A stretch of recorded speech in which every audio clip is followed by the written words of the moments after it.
সঠিক ভোটারদের নাম বাদ গেলে রাজপথে নেমে বৃহত্তর আন্দোলনের হুঁশিয়ারি মতুয়া সংগঠনের রাজ্য সভাপতি রঞ্জিত সরকার। রানিং ভোটার যাতে ভোটাধিকার থেকে বঞ্চিত না হন এই দাবিতে অল ইন্ডিয়া মতুয়া নামসূত্র ও উদ্বাস্তু উন্নয়ন পর্ষদের পক্ষ থেকে জনসভা করা হলো ময়নাগুড়ি রোডে। শুধু তাই নয়, যদি কোনো বৈধ ভোটারের নাম বাদ যায় তাহলে আগামী দিনে রাস্তায় আগুন জ্বালিয়ে আন্দোলনে নামবেন বলে হুঁশিয়ারি দিয়েছেন। পাশাপাশি এখনও অবধি প্রচুর মানুষ আতঙ্কে আত্মহত্যার পথ বেছে নিয়েছেন। শুধুমাত্র অন্য রাজনৈতিক দলের বিভ্রান্তিকর প্রচারে মানুষ আতঙ্কিত হয়ে রয়েছেন, আর তাতেই তারা আত্মহত্যার পথ বেছে নিচ্ছেন। যারা আতঙ্কিত হয়ে রয়েছেন তাদের তিনি বলেন, কোনোভাবেই যেন তারা আতঙ্কিত না হয়, তাদের পাশে মতুয়া নমসূত্র ও উদ্বাস্তু উন্নয়ন পরিষদ রয়েছে। SIR হোক, তাতে কোনো সমস্যা নেই। যদি রানিং ভোটারদের নাম বাদ যায় তার দায় নিতে হবে নির্বাচন কমিশনকে। জনসভার মধ্য থেকে রাজপথে নেমে আন্দোলনের হুঁশিয়ারি দিয়েছেন তিনি। এদিন ময়নাগুড়ি রোড দুর্গাবাড়িতে একটি জনসভা আয়োজন করা হয়। মতুয়াদের নিয়ে সভা শেষে সংগঠনের পক্ষ থেকে একটি মশাল মিছিল করা হয়। তার মূল উদ্দেশ্যটা যদি বলেন। আজকে সারা পশ্চিমবঙ্গ জুড়েই আপনারা সকলেই জানেন যে এসআইআর শুরু হয়েছে এবং তার প্রক্রিয়া চলছে।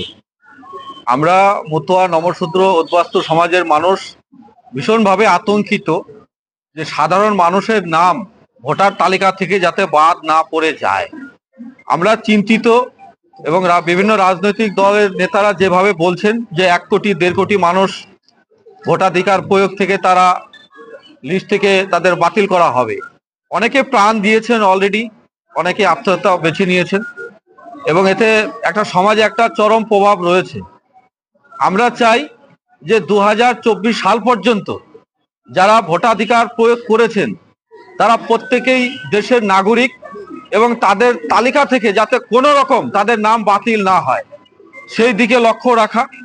এবং এতে আমরা পশ্চিমবঙ্গের বিভিন্ন জেলাতেই যাচ্ছি। উদ্বাস্তু মতুয়া নবশূদ্র সম্প্রদায় 3 কোটি মানুষ যারা রয়েছে, বিশেষ করে ওপার বাংলা থেকে যারা পরবর্তী সময়ে এসে তবুও এখানে 50 বছর 60 বছর থেকে বসবাস করেও অনেকের 2002 সালের ভোটাধিকার তাদের নাম নেই তালিকায়, কিন্তু তাদের জমি জায়গা ভোটার কার্ড আধার কার্ড বা অন্যান্য ডকুমেন্টস আছে। তবুও তারা আতঙ্কিত যে যদি কোনো কারণে এই তালিকা থেকে তারা বাদ পড়ে যায় তাহলে মানুষগুলোর কি হবে।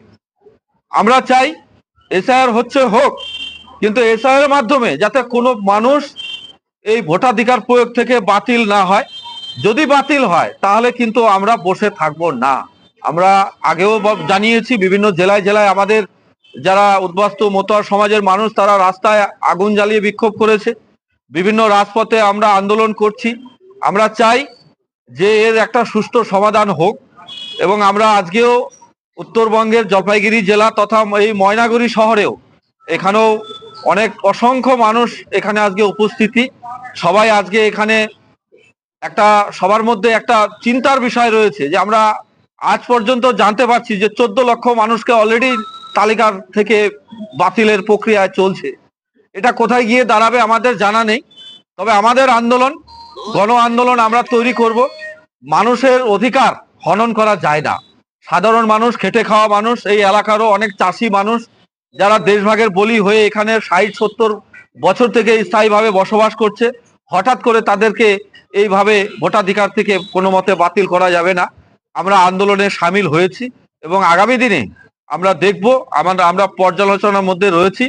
যদি আমরা দেখি যে আমাদের একটা পরিবার বা একটা ভোটার যদি লিস্ট থেকে বৈধ ভোটারকে বাদ করা হয় তাহলে কিন্তু আমরা আগুন জ্বালিয়ে বিক্ষোভ এবং গণ আন্দোলন এবং যা যা সিদ্ধান্ত নেওয়ার আমরা সাংগঠনিকভাবে নেব।